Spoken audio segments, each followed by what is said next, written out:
Franciele Fantinato coordenava o Programa Nacional de Imunizações do Ministério da Saúde desde 2019. Era, portanto, a responsável pela condução da vacinação contra a Covid-19 no país. Ela foi exonerada esta semana após colocar o cargo à disposição.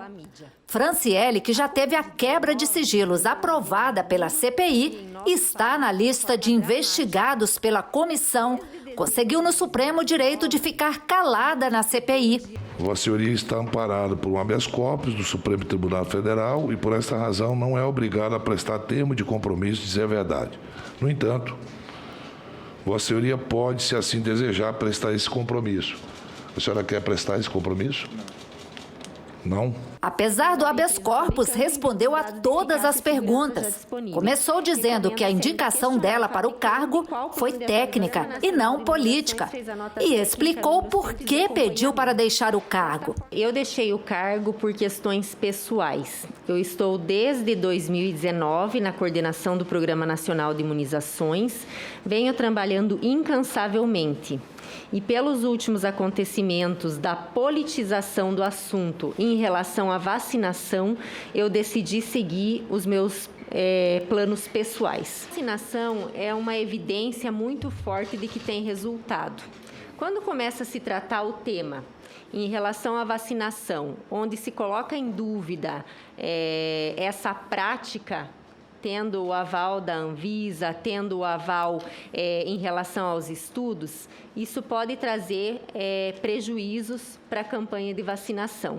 Franciele disse que todas as ações do Programa Nacional de Imunizações foram feitas em parceria com especialistas e renomadas personalidades.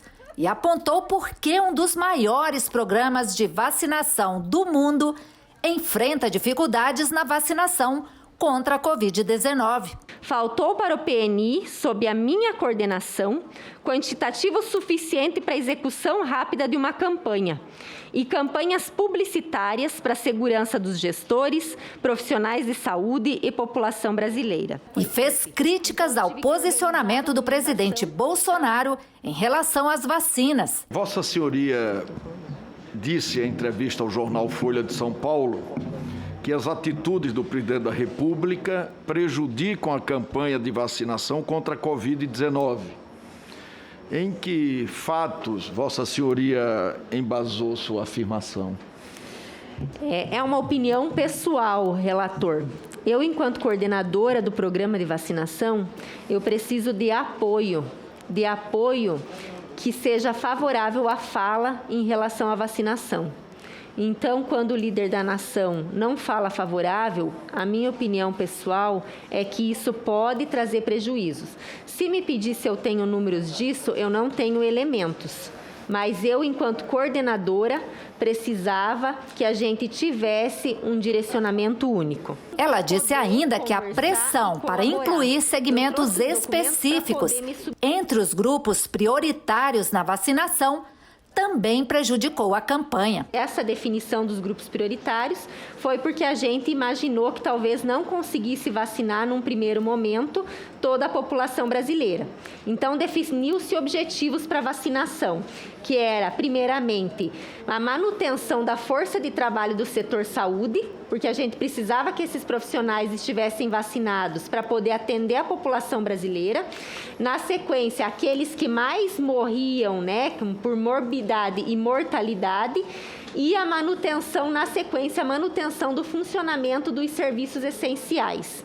Então, nós colocamos esses grupos prioritários, tivemos pressões de diversos segmentos para mudar esses grupos. Sofrer pressões de todos os segmentos para a entrada de grupos trouxe uma dificuldade na execução da campanha. Agora eu trago aqui, se tivesse vacina suficiente, não precisaria fazer essa fragmentação. Nós evitaríamos toda essa pressão de todos os segmentos, porque a gente daria início a uma campanha com uma quantidade maior de doses.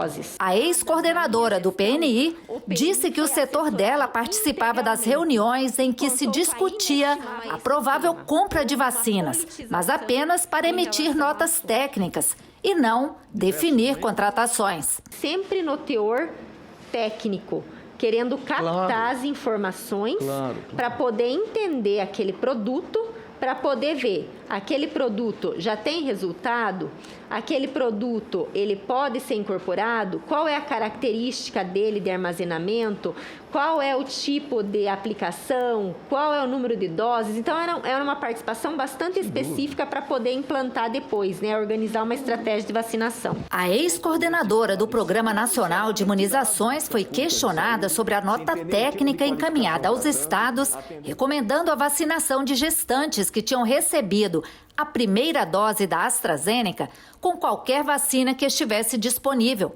Ela explicou que a decisão foi tomada junto com a Câmara Técnica, formada por mais de 27 especialistas, e que se levou em conta o risco-benefício. Então, nós optamos, naquele momento, pelo cenário epidemiológico, de fazer a intercambiabilidade. O que é a intercambiabilidade? Inicia com uma vacina e conclui com outra. Isso seria um ganho para os países e, do ponto de vista imunológico, isso seria razoavelmente favorável, porque já é um conceito bem estabelecido. Nós temos isso com meningite, nós temos isso com febre amarela.